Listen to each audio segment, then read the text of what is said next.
The greatest adventure is what No, lies. Oh, that's right. I forgot. We don't like music here. we don't sing. That's right. Well, No singing. there's barely any singing. That's right. And that's going to be leading us into our conversation about The Lord of the Rings from 1978, Ralph Bakshi's version. Bakshi, sorry. And this is going to be a fun conversation. I'm Pixel. Pixel, I guess you'll consider me the fool of the took today. And this is Landry Q. Walker. We are wizards. We are wizards. Uh, yeah, it's going to be fun. So yes, 1978, the animated Lord of the Rings. Uh, it's a year after The Hobbit, which we talked about last week. We both loved. Um, this one you loved. Love. And that's why I feel like I should lead here because I Go ahead. know we're going to have very different experiences here. And first, of course I have to set the stage is you got to bear in mind I was 7 for this one. Yes. Did And you rewatch it recently, or I've watched this 100 times. okay? Um I own multiple versions of this. I own a poster from it. I owned the lead miniatures that I painted, the large ones and the small ones, and a few of the action figures. This is the Lord of the Rings for a generation because we didn't have another, and it is important contextually to consider that you if you put it in the framework of what else was coming out at the time on the average in 1970 whatever, it's not good. And not in the world of fantasy there is no contender of merit next to this. um Things weren't as well made. That said, while I do have a lot of respect for the visuals of Peter Jackson's execution, there's certain things that I absolutely prefer with this version, which is something that gets me a lot of hostility with almost anyone under the age of 35. Um, because they grew up with a completely different version, and to them, if you didn't grow up with this, it seems hokey and dated. But it was the Lord of the Rings for my childhood. It is like unquestionably got some weird parts and weird bits and weird design choices, but also first thing that's important to note is the DNA that is the strong lineage between this and the Peter Jackson one. Yes. And Yeah. there's absolutely, because what people a lot of people don't realize is they have the same producer. Saul Zentz produced both. It is not a coincidence that there is some things frame by frame that are almost identical. The proud feet scene, the Yep. Nazgul reaching over, sniffing around for them. These are scenes taken from Bakshi. Bakshi has actually been very vocal in his aggressive complaining about this, where he feels like, why did they just steal? Why didn't they do something new? Why did they steal what I did? Um, but it is the same producer. There's also elements of this that run much more faithful to the books. And that is a big deal for me when we're talking adaptation versus adaptation here. I have a very big problem with the version of Frodo we get in the Jackson films because he's passive. In both the and in the Bakshi version, quite accurately, I'm going to give a couple examples. Weathertop. In the Jackson version, Frodo basically sees, oh my God, ring wraiths! Falls down backwards and puts a ring on his finger because he's scared. In the Bakshi version, Frodo, and this is a really important scene because it tells us something that's important later in the story. Frodo feels emboldened and he steps forward and he puts on the ring and he steps forward and he draws his sword that he got from the Barrow Wights when he fought the Barrow Wights, encountered them. And he steps forward and he almost strikes the Lord of the Nazgul, which actually would have been a devastating blow had he hit. And they step back and they stab him, and it still goes bad for him. And that's important because this is showing us how the ring is affecting Frodo, how he feels emboldened, how he feels powerful.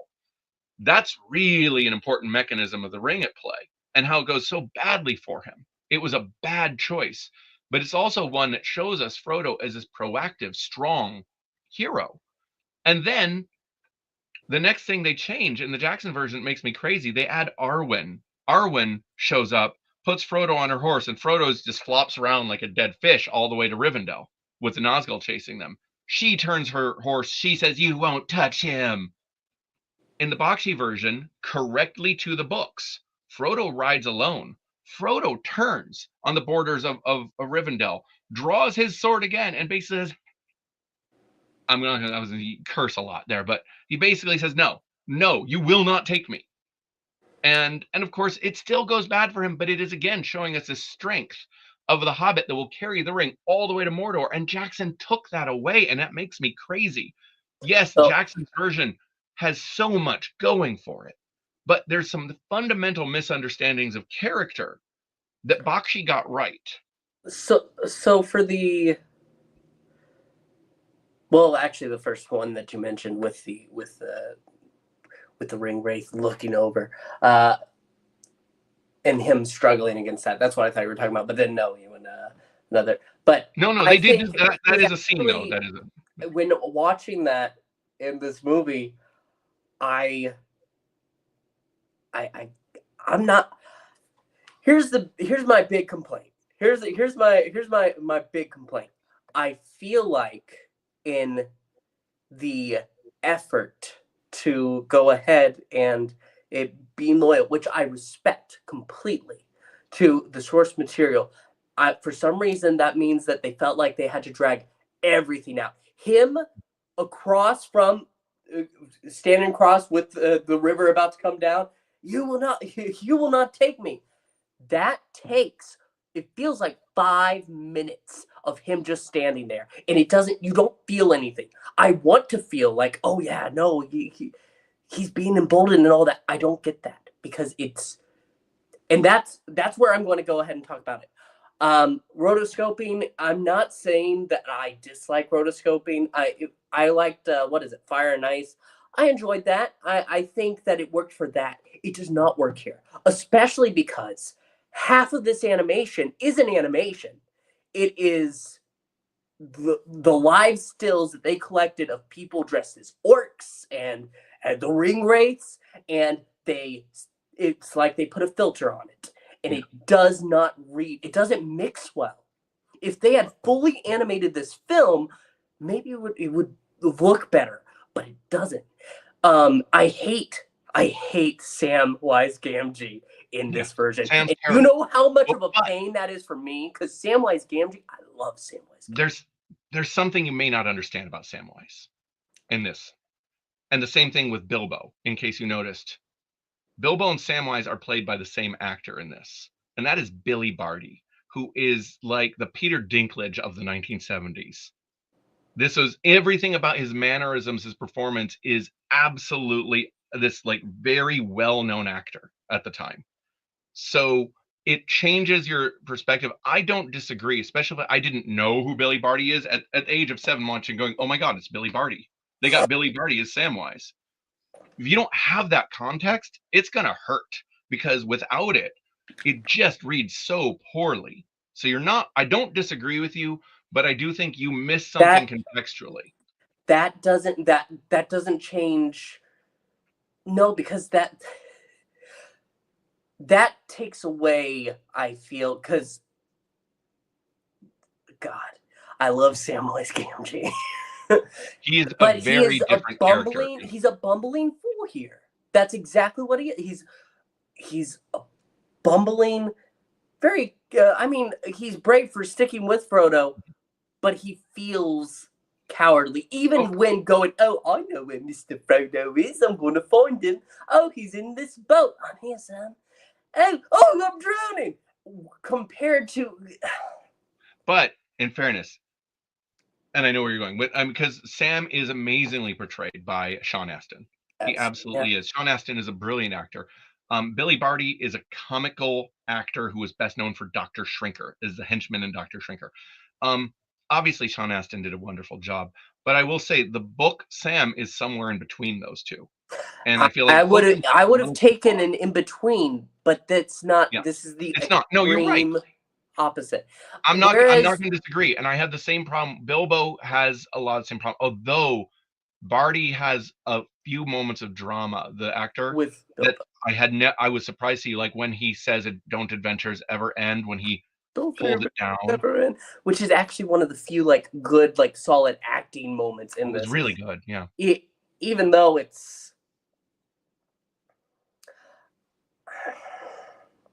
I know it's accurate to the book. That 17-year gap and that Oh break. no, they handled it poorly.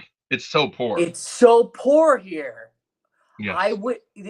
I understand why it is. It's sped along in Peter Jackson's films I because it don't like doesn't. Jackson's solution better. I don't like either version. For me, they're both. I'm glad they honored the 17-year gap in Bakshi's, but it's so bad with the flickering. But Jackson's, it's like, did Frodo only have the ring for like 2 weeks? And Gandalf's like, I have to go look something up. Oh shit, let me go back. Like it's I weird. I still prefer it, and that's the thing. And I'm sorry. I have to take away. You are not allowed to complain about the Balrog having wings again because it starts right here. No. I It complained about starts this in right here. 1977 too, though. I am consistent in my complaints. That Balrog Okay, is but you terrible. can't blame It's Jackson. terrible. You have to blame Bakshi I blame because he's the one everyone. who did it. I blame everyone for the Balrogs. I have no problem applying the same criticism to Okay, Bakshi's that I give Jackson's on that. but In fact, that's I Jackson's Balrog is much better. I also have to talk about Gimli. Oh my god. During half of this, they take away him being a dwarf No. because they're I disagree. rotoscoping. I am the opposite. Oh my god. This is a better Gimli. You're insane. No, because this is actually Gimli is a quiet, stoic character in the books. The movie, really, what they did is they swapped Legolas and Gimli for the Jackson version. Gimli is not the one of my biggest problems with the Jackson one was that Gimli is never played for anything other than goofiness. And here's this character, this Morose, he knows what they're going to find in Moria. He's not surprised, not like, oh. He walks in and he's heartbroken, but he knew. Like he had He no had a expectation of anything. he had a bad feeling that it was pretty much Yeah, over. they basically we've heard But nothing for the years. thing We is, expect the but worst. I'm not. I wasn't even talking on that terms. I was talking about visually because of the Oh, rotoscoping. He is the size of Legolas and Boromir and yeah, this everybody is true. else, and This is that is unforgivable. For this is me, true. that's unforgivable. That's embarrassing. Look, if we're talking and we want to go strictly visuals, let's talk strictly visuals. Two things on this. One, everything in Jackson's version, I think, visually is better than what we get in Bakshi's. Except I feel like no, I'm running through stuff in my head. Yeah, Treebeard definitely better in Bakshi. Bakshi's Treebeard was better. No, That's sarcasm. no. Okay, thank God. You No. frickin' you said it so Everything better. seriously.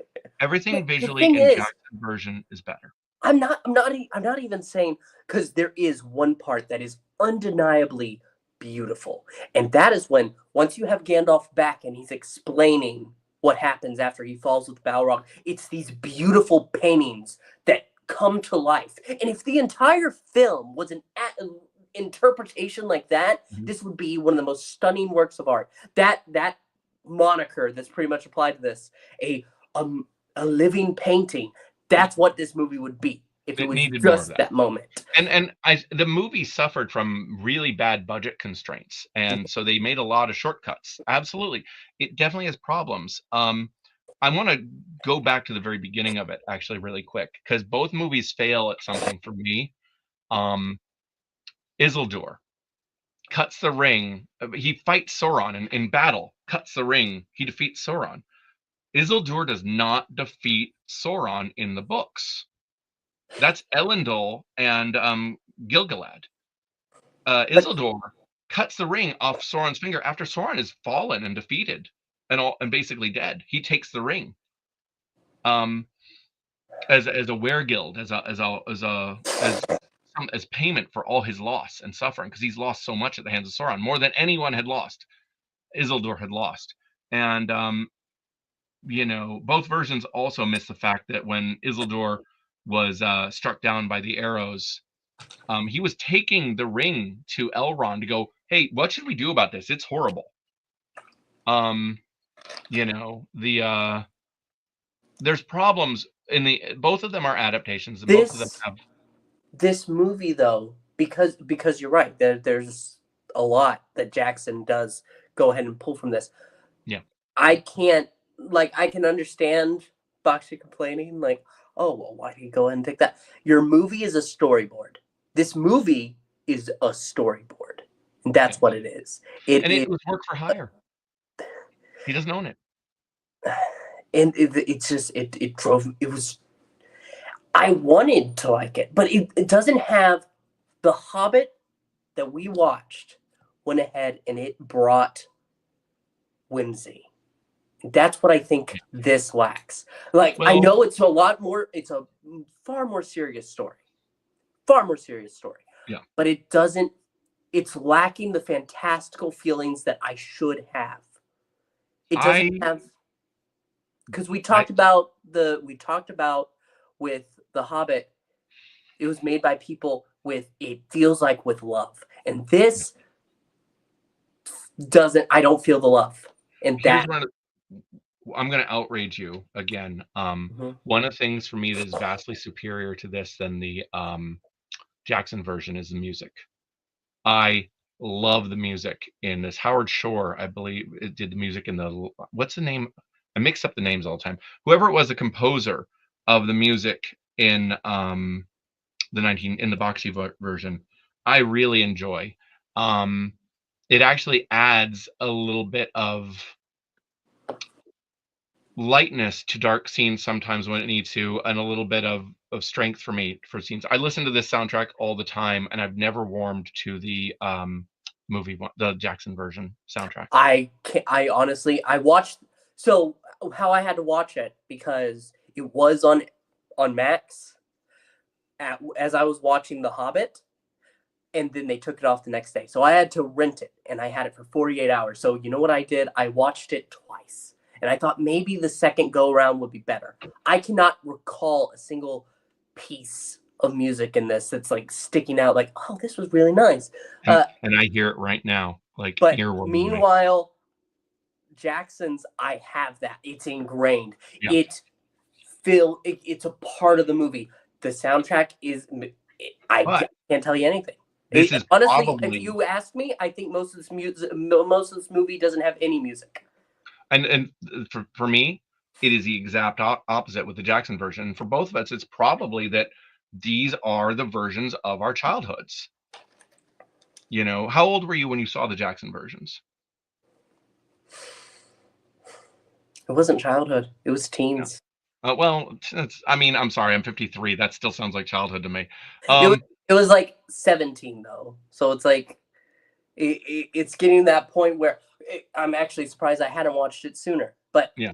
it was at that point that, okay, well, there was the Hobbit movie still coming out? They were coming out at that point, I think. The I Hobbit don't. movies came out in 2011, I think. 2013, right in there. They started, I think, in 2011. When did the second one come out? Probably 2012.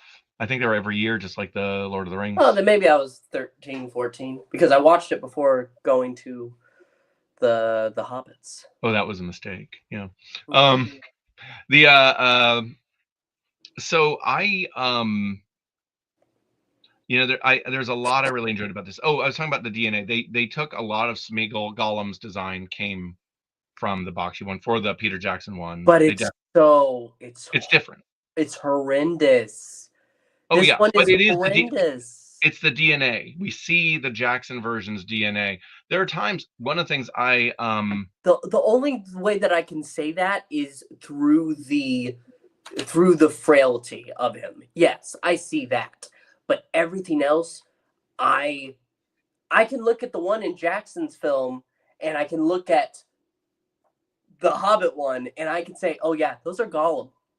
Here it does not feel like Gollum. It's a walking husk.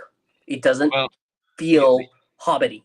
He's more husk-like, but for me, like, I think when you had, say, the Hobbit version, this frog-like monster, and then we had the Bakshi version, fundamentally the and I say Hobbit, I'm talking about the animated Hobbit, the Yes, Rock, yeah. like, and then you get the Bakshi version, which is really just an emaciated ancient Hobbit, except he's green or whatever. Is he green? I'm colorblind. Uh, he's gray. Now, here's something. They really did not execute well. Saruman the White is not wearing white. They pronounce his name Aroman because I think they got weird about Sauron and Saruman. And a lot of people actually had problems with that. And he declares himself Saruman or Arrowman of many colors. I'm glad they kept that, the many colors line. That was good. I missed that from the Lee to do that. The I really like the voice acting for Aragorn. He's a really well-known actor. I'm trying to remember who did Aragorn, but he's very understated when he could have been over the top in different scenes. Just the same way we had a really good performance with Gandalf in the Hobbit animated, I feel like Aragorn's voice acting shined. Now, here's an interesting trivia. What Star Wars actor was in the Fellowship in the Bakshi version? One of them is a famous Star Wars actor. Really? Yep. Go ahead and tell me. I can't. It's Legolas. He Really? is C-3PO. He's Anthony Daniels. Really? Yes. The performance for Legolas is good. Again, the major problem is, and it drives me crazy because I was reading through and they talked about it. They tried to convince Bakshi that, you could do this in live action. And Bakshi was like, no, I can't. If it would have been I would respect it more if it was live action. How I they would have handled the respected more if it all was filtered. What? Don't just do the light filter, as you called it, like a filter, which it was still animation because they didn't have filters like that then, but give it that light filter effect like you see in the orcs, you see in Bree, of that almost person thing. I would have liked that. It's when they go for full animation is when it usually is at its worst, I think. Treebeard, Legolas, like a fly, like it's so bad visually. And when you have Frodo in that moment standing with the river about to come down, he is full animation across from filtered things. Yeah, And I didn't mind that because of the ethereal quality of and I really like the weirdness of him running, and it's all red and like it's all this surreal, non-real, like what I enjoyed that. But my favorite scene actually is actually the Battle of Helm's Deep when oh my god, you probably hate it when Theoden leads the charge out when they're pinned. They're all going to die. There's only a few of them. They're hidden. They've reached the final, and Theoden's basically says, "Let's go fight them." Jackson did it. He did it again here. He inverted it. He gave that scene to Aragorn when it belonged to Theoden, and that always bugged me. Theoden, in the books and Bakshi's version, Aragorn is the one losing hope. It's Theoden who basically says, "No, we're not going to lose hope here. We're going to die, but we're not going to lose hope." And he leads this charge out. And what I love about this is this moment where the orcs are so confused by this screaming, wailing, small group of horsemen like charging down on them that they start to break and run. They freak out. They break and run. And after a moment, they realize, oh, wait a minute, it's just like 12 guys. But that felt like such a very accurate moment of warfare. I really liked that. I mean, that the moment is fine. It's hard to look at because I don't have the same problems with the visuals. I know that's really my problem because it's like the bastard child of animation. Well, I'd say it's more the progenitor. Like we don't have Jackson's blue screen Gollum technology without all the stuff that Bakshi innovated. Like a lot of this stuff. It's not so. But the thing is, I'm because Gollum is actually one of the few like actually animated figures here. Yeah. What I'm talking about is with the orcs and the ring wraiths.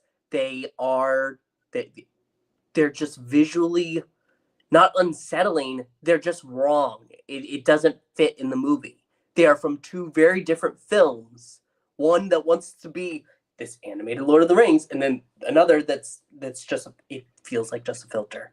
And I I actually really like again, I really still like the ring race design a lot. The orcs are weird. They are weird in this. I actually, again, I really like all the filter scenes more for me than I do the standard animation. If they'd just gone all filter, like when Gandalf leads the charge with the Riders of Rohan, again, I really like the music in that scene. I like the charge, all of that. You see him, he is filtered. He is not fully animated. He's the filtered look, and I think it looks great. But then they close up, and there he is cutting down the orcs, and it's the close up and the full animation with the big red splashes of blood don't really work as well for me. no, no, Um, and that's the thing. It's just not. It's not visually stable. it's not. Uh, You're right. It's not. and that's that I didn't have to worry about that with the Hobbit No, because it was all animated. And then, incredibly coherently consistent with The Hobbit. yes, And Jackson's, the visuals in Jackson's are phenomenal. They are phenomenal. not Um, even talking about the what's it called the animation required for Gollum to exist. I'm not even talking about that, but the makeup is astounding for the orcs. oh yeah, yeah. I mean, a That lot of it, people don't realize how much of that movie is practical effects. It was 2001, and look what happened in the Hobbit movies when they did the orc yeah, CG. It no, I doesn't work. know. No. Um, the I was going to say something about this. So for me, one of the biggest selling points, though, for the Bakshi one is it really eschews closer to the story that Tolkien wrote. It is fundamentally closer. It doesn't try to make certain scenes bigger than they were in the books. Like the orc throwing the spear, or the large orc or troll, small troll, throws a spear at Frodo and almost skewers him. And Aragorn's like, "Oh my god, I thought you were dead." He's like, "No, I'm fine." That's not a big moment in the book. It's a moment, but it's not. Jackson turns it into this giant thing, literally and figuratively, which was distracting and tiring for me. While Gimli is just a character who says, "Everyone go still in Moria." Rah. I'm like, come on, man. Like, it's a cartoon at that You're point not with odd. I know you're not gonna I love because that is a dwarf for me. That's that. the thing. This doesn't feel because he's half the time he doesn't even look like a dwarf. Well, That takes forgetting the visuals again, I'm agreeing. Although I actually really like his design, his little hood thing. But aside from the visuals, I'm talking with Gimli. I'm talking about the fact that what we get is a very stoic, very quiet version of Gimli, which is more in line with what the dwarves are in Tolkien's universe. They aren't meant to be so comical, and all of the Jackson dwarves, are there for comedy. And to some, well, maybe Thorin isn't quite comical. I don't. Yeah, no, Thorin definitely isn't No, comical. And actually, though, in The Hobbit, the dwarves do have like that kind of whimsy that feels the background dwarves. Not Thorin again; he is very serious, but right. That gravitas, that quiet gravitas that we get from Gimli in the Bakshi one appeals to me. Whereas I wanted some moments where Gimli was a stoic character, where he's I quietly maybe proud. it's been too many years since I've actually done a good rewatch of it, but I don't like even because I know the most iconic and my ex, but even with that, he still it feels richer. It did not feel as rich in here, and Well, I think maybe that's maybe not that's inaccurate. I don't disagree. I don't know. Maybe if the music carried it a little more for me, I cannot recall a That's single bit of music. And that's that's a funny thing. That music sold me as a child on that I don't know. movie. It carried it, and again, it is still music that evokes emotional reactions for me. Um, But in the end, if I'm just judging, I'm going to judge it in some compartments here, which is visuals, Jackson, all the way. 100% the visuals work better for Jackson. Overall, acting, Jackson's overall wins again. For me personally, personal taste, music, Bakshi. Um, uh, Adaptation, faith to the source material. They're both They both have their problematic, deviations, but but Bakshi's eschews closer in some really important points for me, which is truth to the characters. Frodo is fundamentally Frodo, and there's one other thing that that Jackson changed, which I can't ever really get past, which is in the books and in Bakshi's version, Gandalf is the one who wants to go into Moria, and this is really important. Gandalf wants to go to Moria. It's Aragorn who is saying, "Dude, that's a bad idea." And there's a foretelling upon Aragorn. He's like, I fear that if you go in, you of all, if we go in there, you will come to a bad fate. He says basically some version of that. And I don't know how much of that we get in the animated version in Bakshi's, in fairness. I do know no, Jack. we do get Gandalf saying that he wants to go into Moria, Yeah, but Aragorn just says that it's a bad idea. He doesn't yeah. actually say, "I have a bad feeling about this." He says, "Oh, this is just dangerous. We shouldn't do this." The reason that flipping this for me is a bad idea gets into something again, it's a fundamental aspect of character. Gandalf was wrong. Gandalf led them to he ignored like whatever force it was that was communicating through Aragorn in that moment. Gandalf was prideful. Gandalf said, "No, no, no, I know best. This is the way." And Aragorn's like, "There's basically a prophecy on me, dude. So Iluvatar probably has hand in this. Don't go there." And Gandalf's like, "No, man, I got this." And they go. And when they encounter the Balrog, it's Gandalf's hubris. He is paying for his hubris in that moment, and he knows it.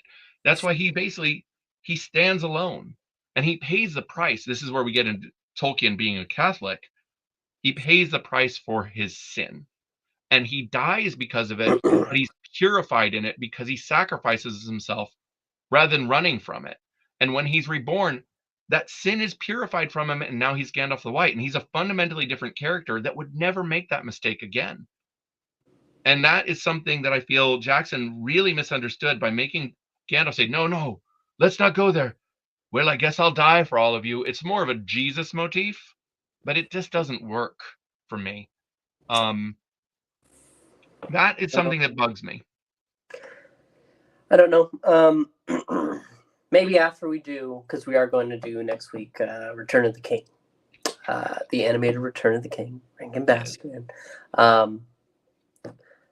which reading about has some mixed things. But Yeah, maybe after that, maybe we'll is go back through Jackson's and have a conversation about that. one thing I want to say. I don't know if you'll be able to relate to, because again, I saw this when I first caught it on VHS probably in 1980, realistically. Um, and I was looking for part two. I kept looking for part two for years. I had no way of finding out that they never made it. There was no internet to look up on. There was no way. You just assume, well, where's part two? And I just kept. I'd go to I'd go every week or whatever. I'd find every video store I'd go into. I'd start hunting around looking for it because I figured it has to be out here somewhere. No one was there to tell me it was never made, and so I literally looked for this for years. Yes, I wasted years of my life, Pixel. Yeah, yeah, yeah. And what we got was Return of the King instead. That, It we'll talk about. I have things I will say about that. I'll talk about that later, but I do think hey, it's unfortunate they cut this one. I mean, but in all honesty, I think the problem is that at that point, I can't remember. I can't remember where it cuts off in the book. Roughly in the similar place, similar, not quite the same. Because I think we get halfway through the Two Towers is what it is at the Bakshi That's version. That's the problem.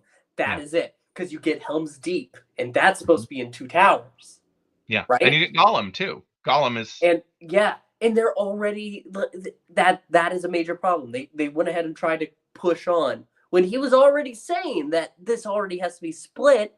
Who I really don't think that the second one would have lived up because of where they cut it. I think how it's cut chapter wise was a poor decision, and that's why they go ahead and they have that ending. And actually, you probably it didn't is. get to go ahead and hear that because now, if you watch it on like Max, whenever they did the well, I guess you said you own multiple versions of copies, and Yeah. the one that they released right before Jackson's came out, they re-released, they cleaned up that ending part to make it more final, to go ahead Really? and imply the finality. Um, but there was always some form of that. That Yeah, there was always a and so the war, the end ring there, came to an end. this is one of the stories of the Lord of the Rings. Yeah, Goodbye. they did it. And so what did real quick before we end, what nice things can you say about this? Um, like I said, when Gandalf does come back and they get to show those paintings down below, and everything down there, the interpretation after with Gandalf and the Balrog falling, that is beautiful. That is stunning. I can also say that. He's Give me a struggling. second. Give me a second. No, that's about it. I'm sorry. The rest of it, I'm trying.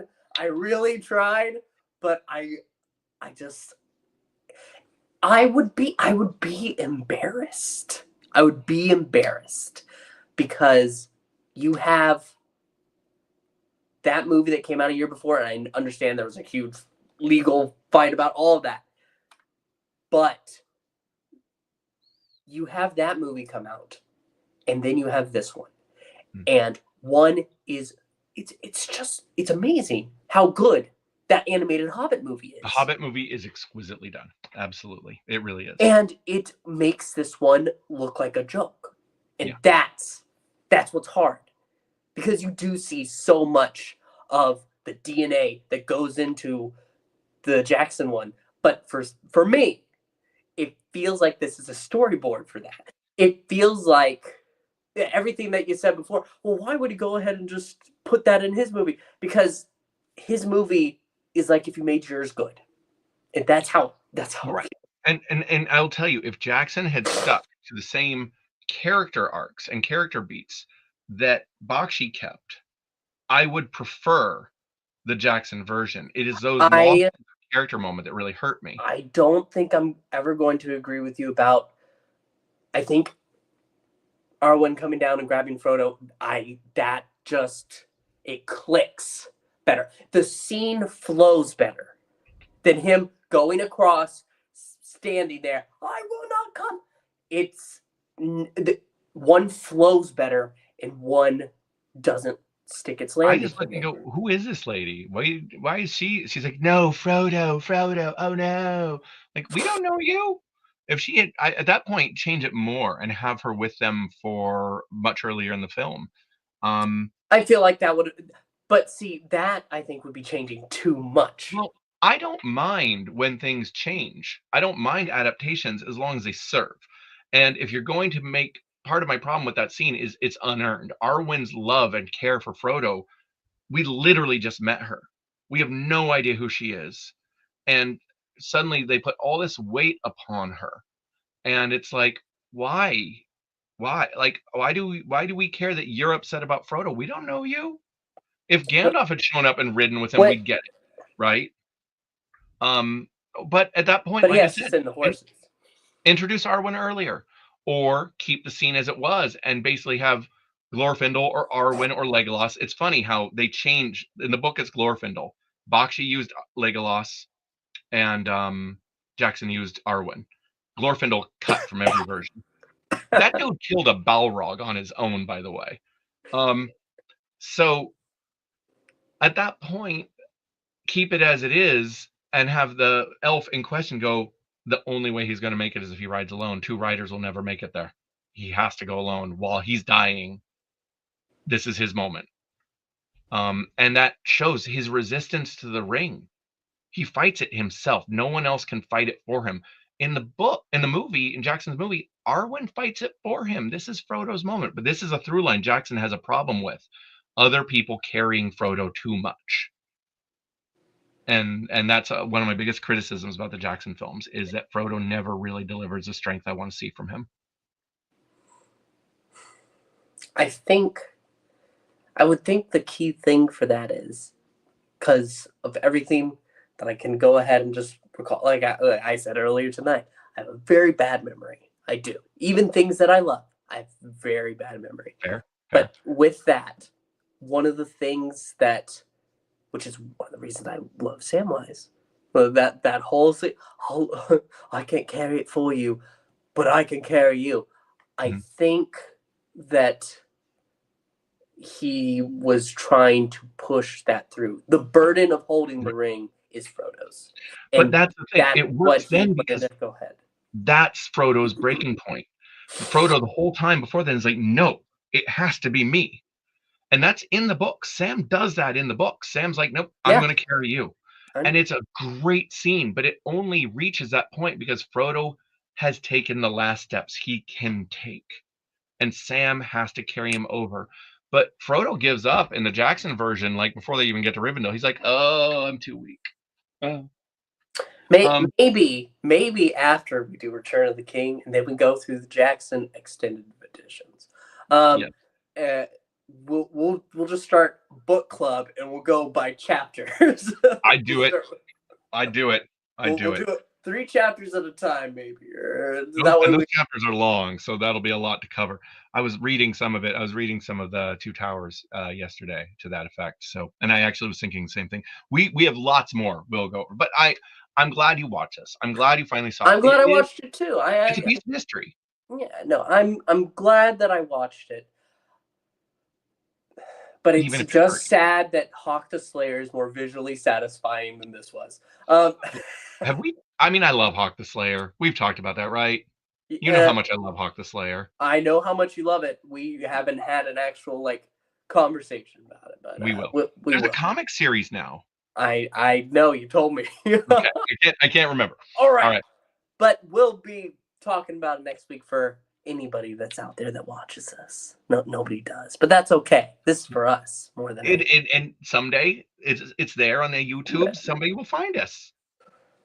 Locked away. Someone will go looking for people who also want to talk about the Lord of the Rings from 1970. What is wrong with these two? That is going to be the question. But you'll find out next time on Pixel Lore. Good night.